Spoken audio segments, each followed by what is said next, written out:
Update tayo sa pag-aresto sa kontratistang si Pacifico Curly Discaya. May ulat on the spot si June Veneracion.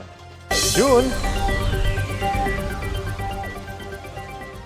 Rafi, hinihintay ngayon dito sa Malolos City RTC Branch 20 ang commitment order para malaman kung saan ikukulong ang kontratista na si Curly Discaya.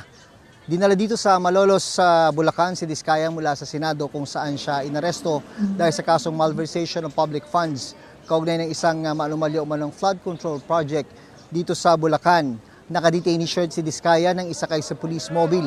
Pero bilang konsiderasyon sa opera sa kanyang kanang balikat dahil sa napagot na tendon o litid, hindi na siya pinosasan, sabi ni Colonel John Giagi ng CIDG-NCR.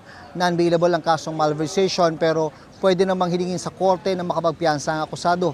Kaya sabi ni Attorney Cornelio Samaniego, legal counsel ni Discaya, na isa sa mga una nilang gagawin ay maghain ng petition for bail. Tiwala silang mapagbibigyan ito ng korte at mapapawalang sala din kalaunan si Discaya.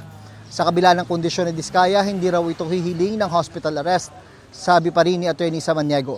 Kasama sa mga dumating dito sa Malolos RTC si DILG Secretary John Vic Rimulya. Sabi ni Rimulya, sa 11 akusado na na-issuehan ng warrant of arrest, 2 na lang ang at large. Patuloy silang pinaghahanap ng mga otoridad.